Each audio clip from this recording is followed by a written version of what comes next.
بہت بڑی طاقت بنیں گے آپ اگر آپ کو سہنا آ گیا اور برداشت کرنا آ گیا. چونکہ جب آپ برداشت کرتے ہیں نا تو اندر میں ایک طاقت پیدا ہوتی ہے. وہ طاقت آپ کی روح کو پرواز دیتی ہے اور اگلوں کے لیے تسخیر کا کام دیتی ہے. اور اگر آپ پھٹ گئے تو بم کے پھٹنے سے کیا ہوتا ہے؟ تباہی آتی. جب آپ پھٹیں گے یا میں پھٹوں گا تو معاشرے میں تباہی آ جائے گی. تو اس کے لیے آپ دو چیزوں کا اہتمام فرمائیں. ایک اپنی زبان کی حفاظت فرمائیں. آپ اس 400 کے معاشرے میں کوئی غیبت کرنے والا نہ ہو، کوئی جھوٹ بولنے والا نہ ہو، کوئی کسی کو طنز کرنے والا نہ ہو، تانا دینے والا نہ ہو.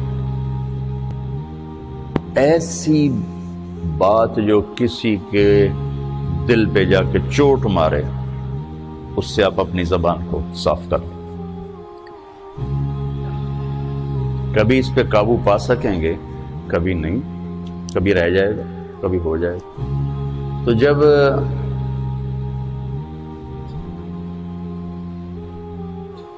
ہاتھ سے نکل جائے بات تو پھر اللہ نے ہمارے لیے توبہ کا دروازہ رکھا ہے. 2 نفل پڑھو، اللہ سے معافی مانگو، جس پر زیادتی اس سے جا کے معافی مانگو. اس سے آپ کی مزاج میں ٹھہراؤ آ جائے گا. تو میں آپ سب سے یہ گزارش کرتا ہوں کہ اس معاشرے میں آپ اپنی زبان پہ قابو پانا سیکھیں. برائے میرا بہت فائدہ ہوگا. ایک زندگی گزری ہے، شام قریب ہے، تو پوری زندگی کے تجارب نچوڑ بھی اس میں شامل ہیں. اور تجارب نچوڑ کو گولی مارو اور دیوار پہ ڈال دو. میرے نبی کا فرمان اس کے لیے کافی ہے کہ آپ نے فرمایا کہ 2 چیزوں کی ضمانت دے دو، میں جنت کی ضمانت دیتا. ایک تمہارے جو 2 جبڑوں کے درمیان ہے، ایک تمہاری 2 ٹانگوں کے درمیان ہے، اسے پاک کر لو، میں جنت کا ضامن بن جاتا.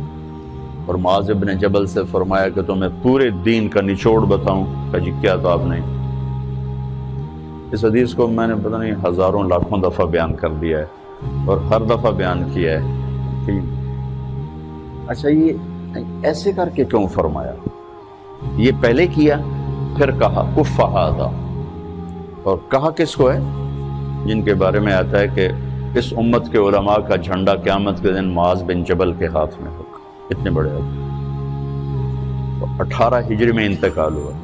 1434 ہجری میں اردن گیا تو ان کی قبر سے خوشبو آ رہی تھی. 1400 سال گزر گیا، ان کی قبر سے خوشبو کا آنا بند نہیں ہوا. اتنے بڑے آدمی کو کیسے سمجھایا؟ بچے کی طرح. معاذ اس زبان کے قابو. تو آپ سب کو، اپنے آپ کو بھی کہتے ہیں. وہ عرب خطیب کہتے ہیں اوصیکم نفسی اولا وایاکم کر کے عام طور پہ خطبہ شروع کرتے ہیں. تو میں بھی اپنے ذات سے شروع کر کے آپ سے یہ عرض کرتا ہوں بچوں کہ اپنی زبان پہ قابو پانا سیکھو. یہاں اس کی مشق کر لو. یہ چھوٹا سا میدان ہے، چھوٹا ایک تالاب میں ہے. آپ تالاب، یہاں سے نکل کر آپ ایک سمندر میں کودیں گے جہاں کہ رشتوں کی فہرست ہوگی، تعلقات کی فہرست ہوگی، ناگواریوں کے خوفناک خاردار کانٹے ہوں گے. کہیں کہیں پھول ملیں گے ورنہ کانٹوں سے بھرا جہان ہے. اگر آپ نے یہاں پریکٹس کر لی تو پھر آپ اس میدان میں جا کر انتہائی خوبصورت معاشرے کا فرد بن جائیں.